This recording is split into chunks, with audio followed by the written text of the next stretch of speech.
Hello, welcome along to the home ground where we look at the intersection of sport, property and business. Max Schiffman's made the trip to the Harbour City. Max, welcome along. Lovely to see you, Bash, as always. How's the weather up here compared to Melbourne? Well, it's a little bit warmer today. Nice and sunny, though a little bit cloudy. Melbourne was pretty chilly this morning. It was. Max, we're at Royal Randwick Racecourse, the home of the richest turf race in the world, the Everest, the championships as well. And we look around, the Spring Carnival's just about to get underway in full pelt in Sydney. It's an experience like no other in Australian racing, and it's great to be invited to Royal Randwick and to have a look at the state of New South Wales racing. Yeah, it's looking fantastic. I can see all the flowers out there growing. It's going to be an amazing backdrop. Yeah, a lot of work's going on around the Theatre of the Horse as well. And it's a great pleasure to welcome Australian Turf Club Director David McGrath to the home ground. David, thanks for the invite. Pleasure, Dave. Great to be here. Great to have you here. Hopefully I can be a good host. Oh, well, I think you already have by inviting us. Australian Turf Club, let's put it into perspective. They run the four major racetracks in Sydney: Royal Randwick, Canterbury, Warwick Farm and Rosehill Gardens. It's a huge challenge, and all the infrastructure around the training facilities and so forth. What is your biggest challenge at the moment? Yeah, you hit the nail on the head there when you talk about it. I mean, these are four iconic race courses, and we're unique, a little bit different to Melbourne, where you've got one race club that effectively runs all of the property and the infrastructure and running the day across those tracks. And in some ways, that's a great thing because it means that we can have the economies of scale of being able to shuffle staff across different types of venues at any point in time. But we're also we've got the complexity that you're dealing with four big stadia, and you're sitting there, and we are committed to grass. So unlike some of the bowls clubs that we've seen that have gone to artificial, and we know the golf clubs struggle with that a little bit because the cost of keeping grass and maintaining grass at the level that we need to do that to run the most elite racing that you can in the world, it costs money. And so the challenge also with that is that, at any one moment in time, we can only race at one course. And we don't race on these courses 7 days a week because we've also got restrictions around, we don't race Metropolitan on a Sunday. We tend to not race on a Monday unless we sort of fall into a public holiday or a Tuesday. We do race on a Wednesday. Thursday we don't. Friday we tend to pick up Canterbury for Friday nights and Friday afternoons for that. So we're not 7 days a week, but we've got these stadium that are sitting there that cost millions and millions of dollars to upkeep. I mean, we've got, here at Royal Randwick, for instance, we've got an old members stand there where the Queen, when she was out in Australia, came out to, and that's over 100 years old. So, we start to talk about that and the history of that, and that costs money to upkeep, and we can't commercialise it 7 days a week. So that's the biggest challenge for us. Yes, I mean, you've got to try and balance the utility and the income across these four sites. So what are the things you do? How do you sort of market each of the four different courses differently in terms of the local community, but also the broader racing public? Yeah, it's definitely something that's just, it's become front of mind recently, where as a board we looked at it strategically and said, we can't put all four courses and just say they all represent the same thing. So we know Royal Randwick for here, probably the jewel in the crown. We run all of our major Group 1 races here, the Everest's here, the Doncaster, the Epsom, the iconic races, they're all here. It's also in the eastern suburbs of Sydney. So that's a different socio-economic income that sits around the eastern suburbs. There's a lot of affluence and wealth here, and it's different to some of the other areas. Then you've got Rosehill, which geographically is probably the centre of Sydney at the moment, but a completely different multicultural environment around there. And so we're trying to look at that and say, well, people that live around that area, and in particular because it is a little bit away from, say, the eastern suburbs, for instance, how can we make it appealing for them? Then you've got something like Canterbury, which is sort of an inner west sort of style, very close, very intimate, little bit Moonee Valley style, where, if you're a racehorse, you kind of want to be on the pace. And then you've got Warwick Farm, which is out in the sort of the southwest, which is a really emerging area, which had its roots in industrial and is starting to move as the urban spread moves that way, moving out towards a lot of younger families, a lot of working families that are out that way. So not necessarily connected to racing. So each one we're now looking at from a marketability as a different audience, because we know, yes, trainers and jockeys and bookies and punters and, some of our hardcore members, they'll travel. But, discretionary discretionary fans or discretionary, general admission tickets, they need to be from those local catchments. So it's a challenge, but it's certainly one we're taking on head on. But you're right, we have to look at them as different people, different demographics, different audiences because of the location and what they represent. And we know you've got a digital media executive background, as well as being the CEO of MyPlace. We'll get to that in a sec. But what about the data of the race fan? How much do you learn about the way to nourish it in certain ways, how far you can go? And is that the future of racing? Is it an entertainment product as opposed to a pure sporting product?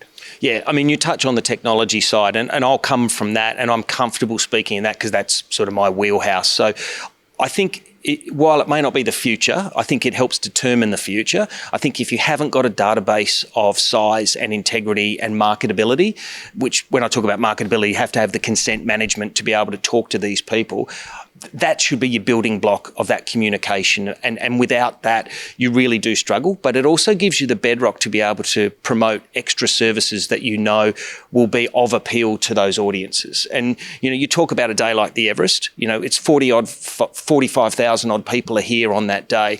And uniquely, incredibly young. The majority of them are under 40. And that is unique in any sport, in particular any racing sport around the world, to get an audience like that. And it's effectively been put on. And yes, Racing New South Wales certainly were front and centre of putting that on. We get a lot of the management of that. But they were very specific about targeting a great party, a great vibe, a reason to get dressed up and a reason to come out. And it's worked. And so the challenge for us is to take a database of that and to know a lot about those people, because the large majority of them aren't members. So we have to take the database, we have to ask some questions, and you have to ask some questions that are contextual. What other things do you like? What other services would you like to see? What's your average spend? What's a big day for you? What's an everyday for you? Would you like to bring your friends out with you? Would you like a discount when you come out? Because these are shoulder days, and that's going to be a key success for us. 45,000 people on one day is not success. It's success on that one day, but it's not success for the other 364 days. And that's our opportunity to be able to say, hey, we know you live near Warwick Farm. You came to the Everest. What about we give you 50% off to come, or we give you a food and beverage voucher to come out, and we get you to Warwick Farm and you go, actually, this isn't a bad place either. Yes, Everest was the day we all talk about. We took the selfies and we all posted on Instagram and TikTok and we did those things. But I can also have a fun day and actually get home easier because I live much closer. So the database is going to be a key piece, and there's a bit of work to be done on that. And I think a lot of businesses around Australia are looking at their databases at the moment. The second piece is the use of AI. So AI really needs to play a real key role here in helping to crunch large amounts of data quickly to be able to help this decision making. And the other thing with AI, and this is sort of the background that I'm trying to instill a little bit into this business, is that the searchability of AI. So we think about, if you've got a business, you need to be searched on Google and you need to be on that first page. Search has now moved to AI. So I need to be able to ask a question, and I need our services and our products and our club to be front of mind when AI is answering that. So there's a bit of work to be done on those, but I agree with you, Bash. There's a technology lead in this, and data's going to play a key part.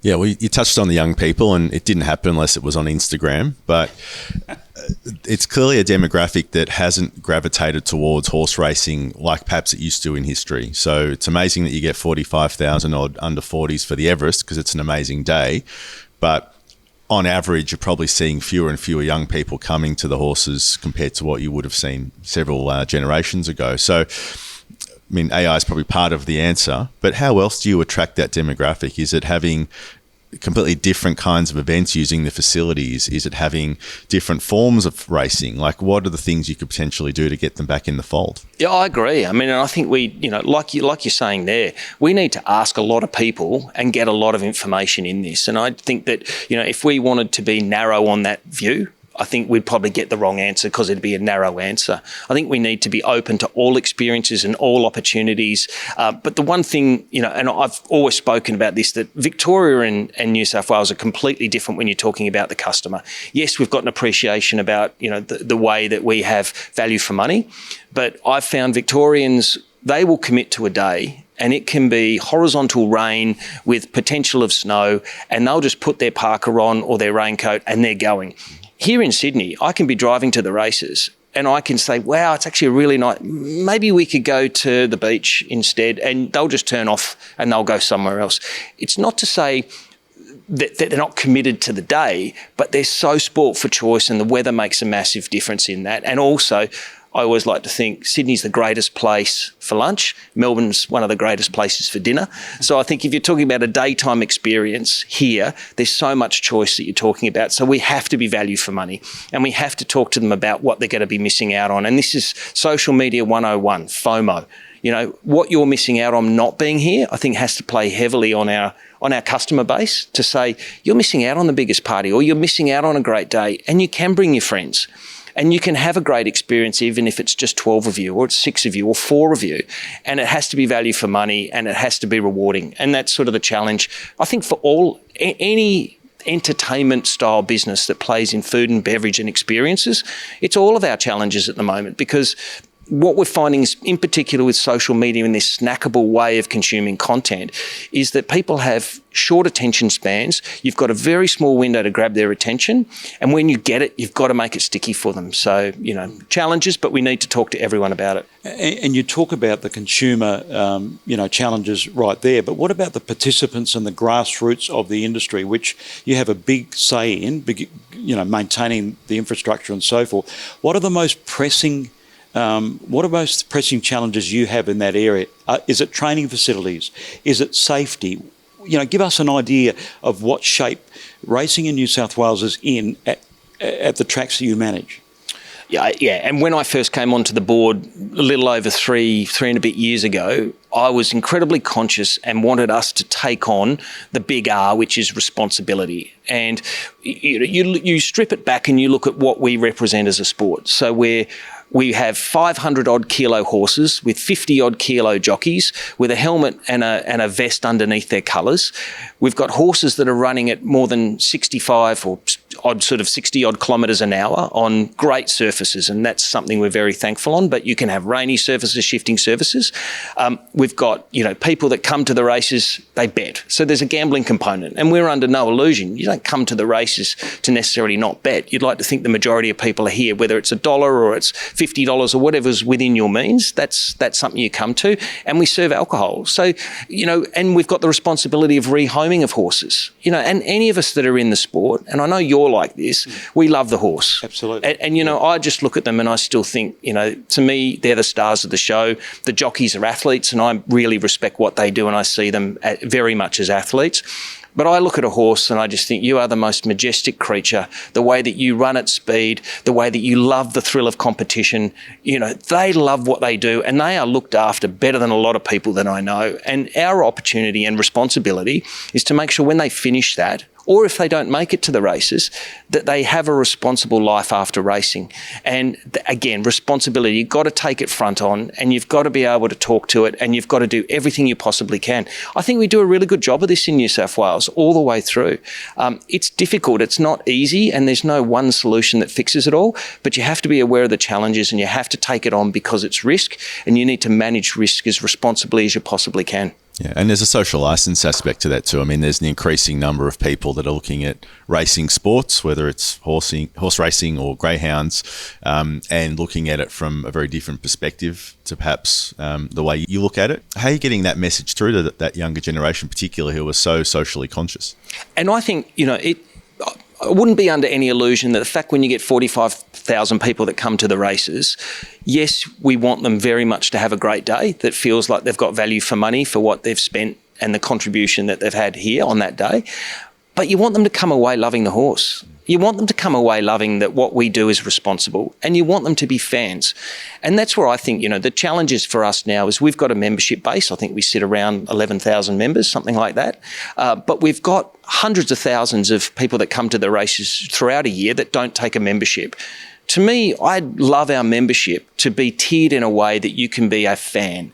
And for being a fan, it can cost you a nominal amount of money. I mean, I saw this recently. We were up on the Gold Coast for holidays with the kids in winter, and I went into the first surf club up there on Main Beach or Broad Beach, and I walked into the club and they said, "Oh, would you like to be a member?" I said, "How much?" And they said, $10. I said, "For how long?" And they said, "For life." I said, "Okay, so what do I get for my $10 for life membership?" And they said, "You get 15% off your first purchase." And I had enough kids and I was going to buy enough at lunch that day that I worked the economics and I was going to save about $25 by taking a $10 membership. No problem for me at all. So $10, suddenly I'm a life member of the Broadbeach Surf Club. And I said to the lady, because I'm always interested about this membership piece, how many members have you got? She said, about 130,000 members. I thought, that's a database play.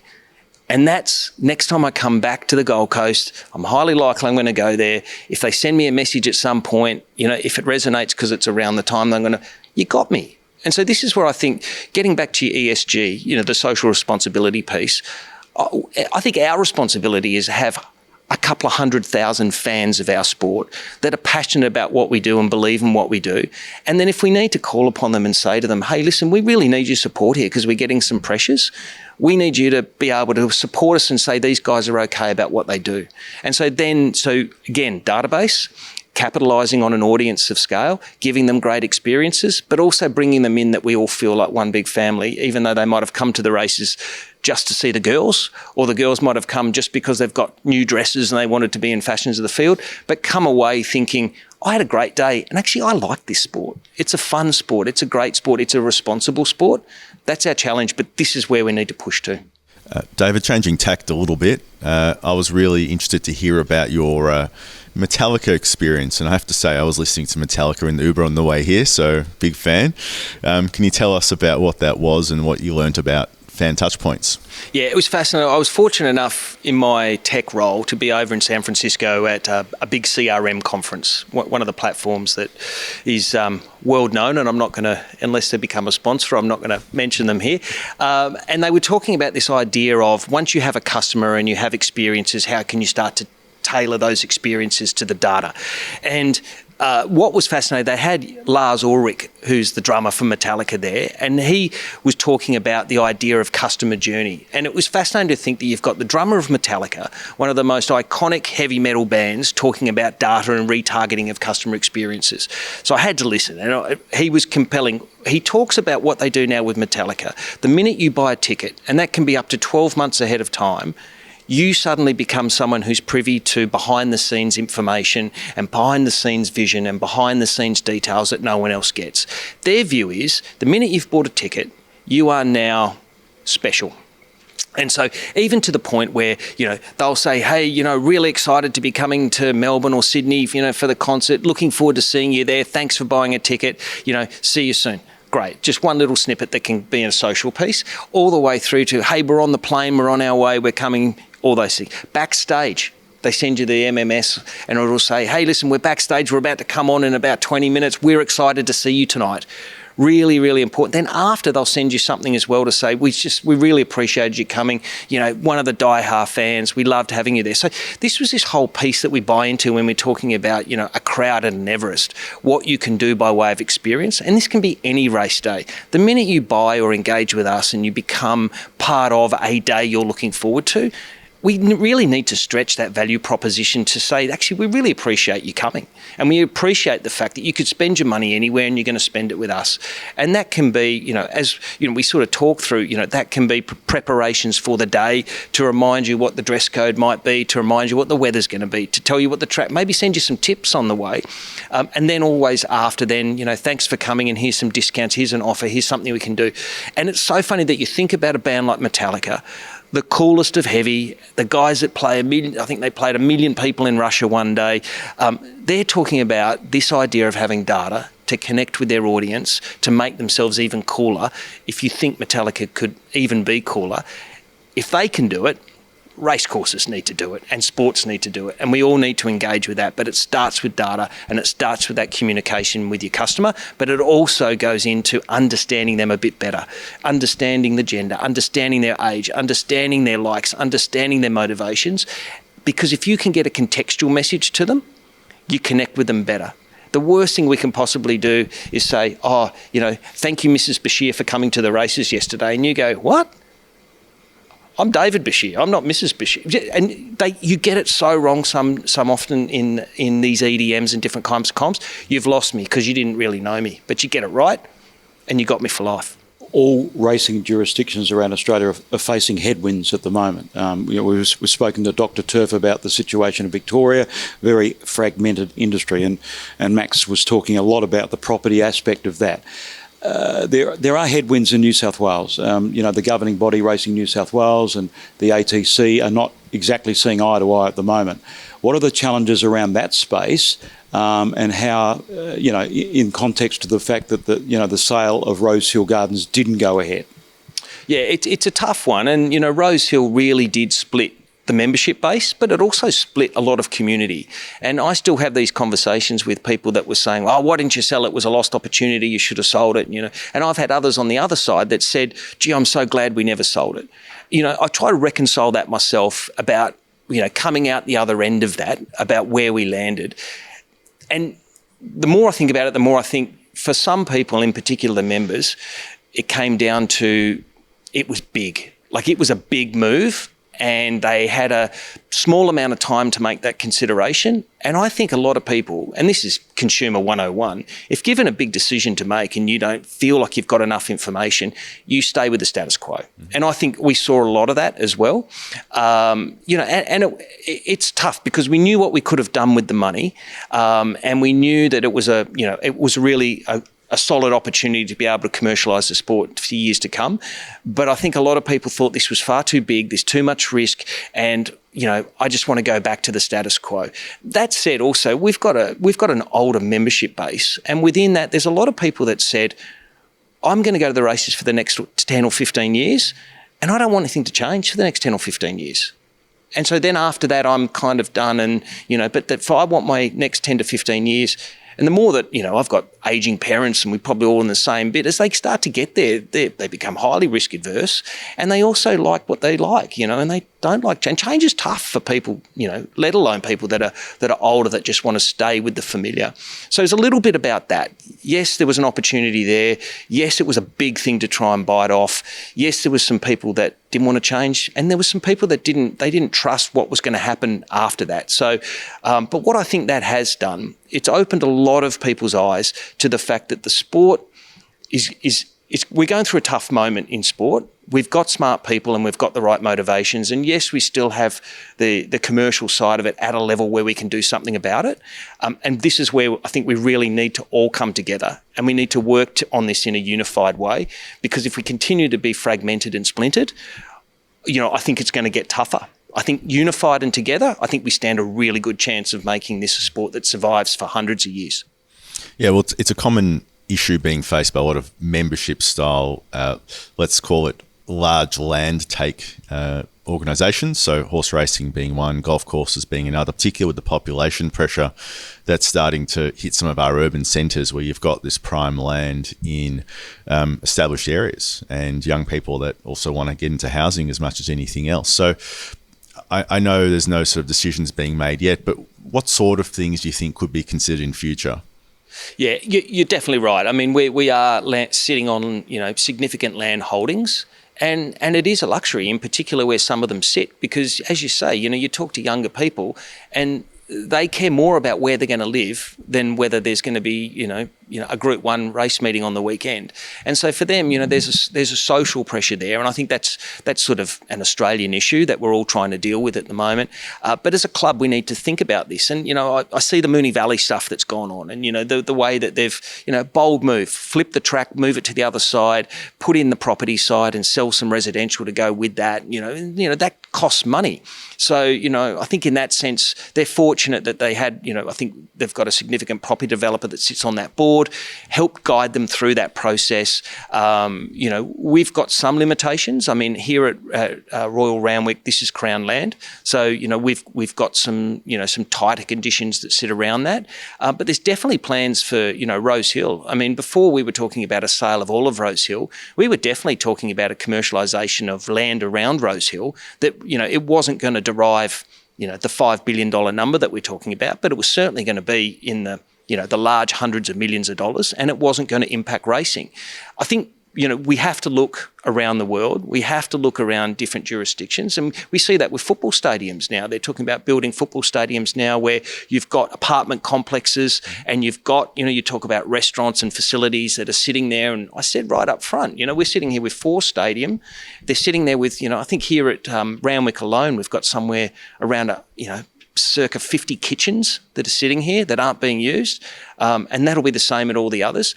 They're facilities that can service people that live nearby. And I think, but this is all about a collective thought about, how can we contribute back to society, and we can help, definitely have a part to play in the housing piece. And, and this is where we need to have a moment of collaboration to work through this. We've got the ability to do it. And, I'd just love us to all be able to work together in the one direction and be able to make something like this happen. What would you say to the critics? Because on one hand, you've got a magnificent theatre of the horse around the championship. The Everest is a spectacular racing product globally. Younger fans, you've attracted younger fans back to the racetrack for the championships and for other days.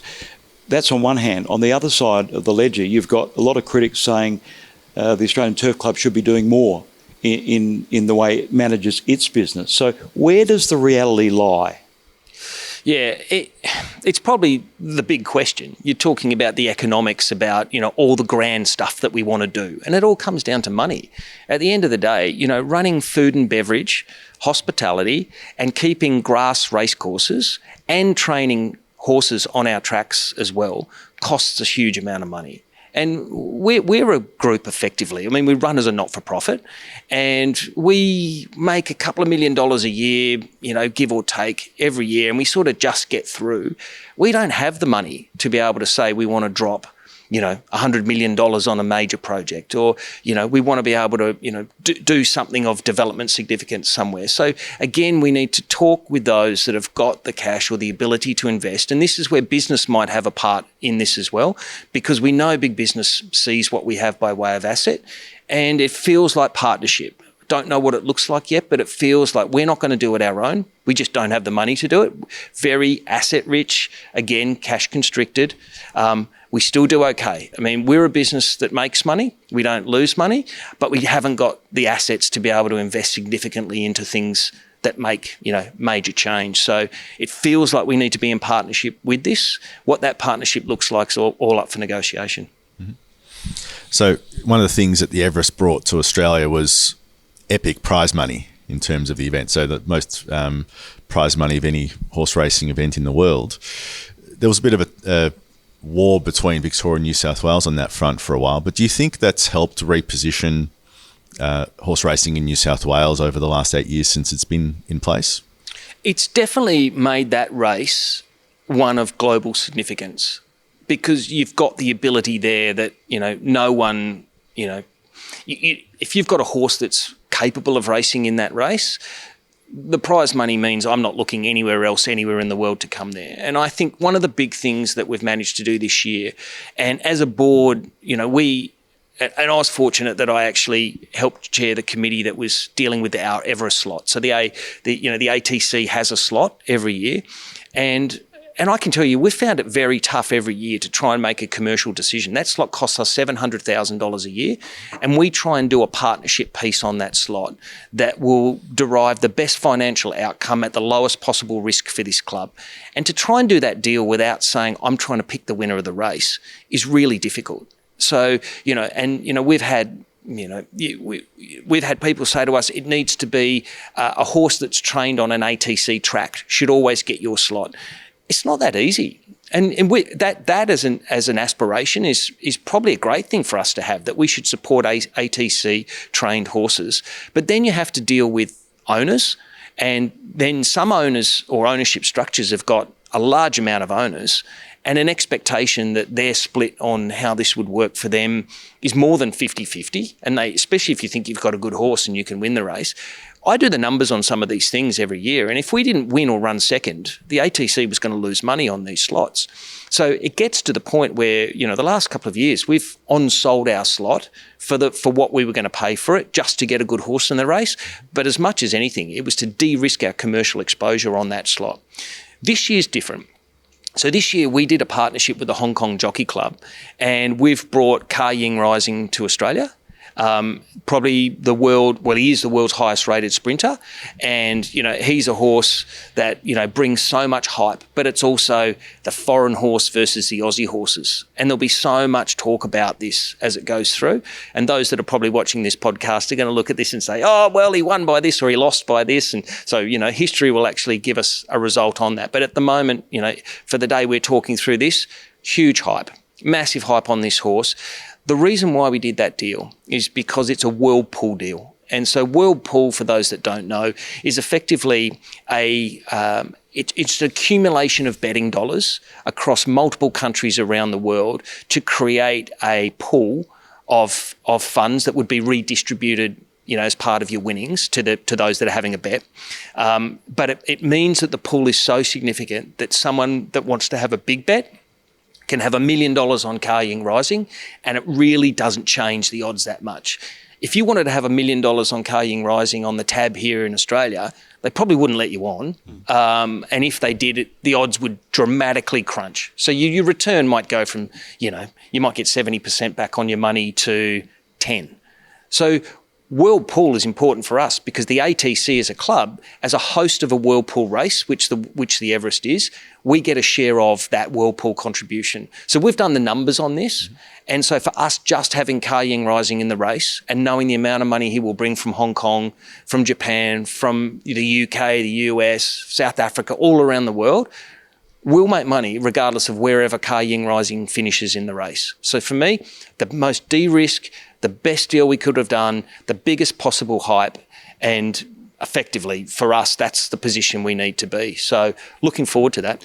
That's an example. Obviously, we always encourage gamble responsibly. David, you mentioned about the jurisdictions around the world, and Ka Ying Rising is from Hong Kong, one of the big racing jurisdictions. You've travelled everywhere, Japan, the States, Hong Kong for the big race meets. What are you learning from the other major jurisdictions that is being applied to racing in your jurisdiction?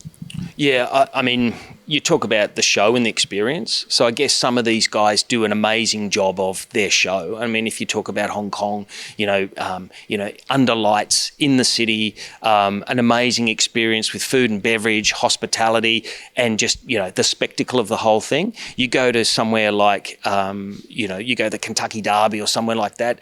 And I think tickets at the moment for a premium experience are over 10,000 US for that day. That is top tier, can't get in. But what they did do there, which we've learned, is that infield is a big thing for them. So I think infield is an opportunity. We see, VRC does that quite well at Flemington and some other courses, but you need to do it so you can do it ahead of time, because there's economics about putting in temporary structures and all those pieces. Infield's definitely an opportunity. And then we go to Japan. And Japan, where I also think you start to talk about, they're very restricted with the use of land.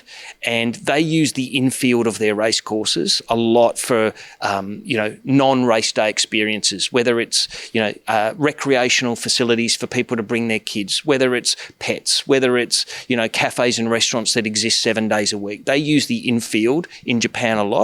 And they also do some other stuff around the courses that are, connected to racing, but not necessarily pure play racing. We've got to learn from all of them. Well, David, thanks. You've been really transparent about the industry in New South Wales and all your challenges of the ATC, and we thank you for coming on the home ground. Yeah, thank you. Pleasure, and welcome to have a couple of Victorians here in New South Wales. Okay. You will get out alive. Yes. You may not have your wallets, but you'll definitely get out. We're checking our wallets, Max, aren't we? Definitely. Luckily, it's all digital these days. So. Oh, good. Yeah. Max, that was a revealing chat about the state of Sydney and New South Wales racing. Yeah, David was really open about the challenges that the horse racing fraternities facing in New South Wales at the moment, obviously off the back of Rosehill Gardens as well. But clearly there's a lot of thought that's being put into where they're going, and I'm sure they're in good hands with the people on the board. Okay, what about Tasmania? We've spoken with Matt Chun from the AFL about the proposed stadium at Macquarie Point. The Tasmanian Planning Authority has rejected the plans for Macquarie Point. Senator Jackie Lambie has said it's the worst process in Tasmanian history. Is it an opportunity lost looming? Look, it could be. I mean, the Planning Commission's report looked at a whole bunch of things, and one of them was cost benefit, which is something that I think is important to assess. And they were saying that it's only going to deliver about 45 cents for every dollar invested, which is not a great return, you'd have to say. And there are other concerns raised around heritage and planning and location and so forth. But if you think back to some of the combos we've had with Matt Chun, with others, relating to facilities, you've seen the importance of being able to shift from some of those more suburban stadia, like you've got Bellerive at the moment over the bridge, but being able to shift that to a more more central location, and how transformative that's been, not only for the sports, but also the precincts that they've surrounded. So it's hard to know. I haven't followed it exactly. I think some of the stuff coming out of senators and so forth is pure politics, as it always is. I'm hoping there's a way they can figure out how to make it make a lot more sense and deliver it. Absolutely, because the plans on face value look like they will enrich Hobart and Tasmania. Let's head to Max's mailbag from Vinji. He says housing should be an essential right to every Australian rather than a speculated asset. We need more public housing with good standards. Government should build more houses rather than property developers monopolising the market. So there's a couple of things I agree with, and then there's probably some I don't. So it's apparent that we do need governments to build more public housing. I've talked previously about the fact that the proportion of public housing has dropped dramatically over the last 3 or 4 decades. So we're sitting at about 3.5% around the country that's actually now publicly owned, and the rest is privately owned. So there's clearly a role for more public investment in housing. One of the challenges I think we face is that I am sceptical of how efficient government is in delivering housing. I've seen it. There's a lot of stuff I couldn't talk to in terms of how they've gone about the process and what they've spent for certain outcomes. But I think it's a fraught position to think that governments just go it alone, not to mention the fact that they would have to acquire a lot of private land to do so. But I want to talk about this whole notion of developers playing monopoly, which is effectively how people like to think developers work. We just sort of go and buy stuff and buy it from everyone else, and no one can do anything with the land. But here is something that's absolutely true. Property development in Australia is one of the most competitive businesses in the country. It is really, really incredibly fragmented. In other words, there's no monopolies. If you think about the monopolies we have in Australia, you've got effectively 2 airlines, you've got 4 banks, you've got 2 supermarkets with Aldi, and those entities control 70 to 80% of the market between them, if not more in some cases. You compare that to the biggest developer in the country, that's Stockland. They deliver around 7,000 homes a year, which is about 3.5% of total housing, new housing supply in Australia. So that is the biggest developer in the country, delivering about 3.5%, and it's a long way from them to the next biggest developer. So if anything, it's one of the most competitively fought and innovative businesses there is in the country, because you don't have that concentration risk, you don't have a monopoly. So if people think getting government in that journey is going to significantly improve housing supply, I think they're mistaken, because what we don't have is a monopoly when it comes to housing development. Okay, so how do you encourage big developers like Stockland to come to the party, to incentivise them to invest in more affordable housing? Is that the real challenge? You take government out of it, and you've built a very strong case of why government shouldn't be overly involved in that space. But so then it begs the question, how do you stimulate private investors for the same outcome? Well, there's 2 parts to that. So firstly, private developers, by definition, if they're developing something, they usually think there's a buyer for it. And if someone can afford the product, i.e. they can rustle up the money to buy the new house or townhouse or apartment or whatever it is, then that's actually delivering a lot of much needed housing supply. If anything, the problem is the way the political class and the bureaucratic class talk about housing, because they're trying to engineer certain outcomes that are disconnected from buyer capacity or disconnected from the demand. And as long as those 2 things don't marry up, which they don't, you end up seeing less and less of the stuff that people actually want and can afford being built. And you're offsetting it by lots of plans for stuff that will never come to be. And that's kind of what we face at the moment. So you've got federal government and state government things that try and encourage more affordable housing, and they invest directly or they subsidise, and that's necessary when it comes to delivering what I call capital A affordable housing, i.e. it meets a particular definition. But the best thing all developers can do is to deliver more feasible housing, and that's actually making things faster, less expensive, easier to fund. And you ranked the states the other day in our previous podcast. So I suppose that raises the question of all the regulatory hurdles that developers have to overcome, state-based hurdles. Yeah, for the most part. So in fact, there was a recent announcement of a very, very substantial overarching change to the New South Wales planning laws, which is well overdue. Those laws have a base in the 1970s. That's how long it's been. So you need to do these things. You need to look at legislation. You need to look at the red tape that's getting in the way of either not allowing certain types of housing to get built or making it take so long that by the time you get there, you can't afford to build it. Yeah, good on you, Max. It's been a bit of a journey. We've learnt a lot about New South Wales and Sydney racing today, and we still haven't quite nailed the housing problem in Australia, have we? No, and I think there's a bit of more pain to come, I'm afraid, in the housing space, but hopefully we can try and make a difference. No worries. We'll see you next time on the home ground.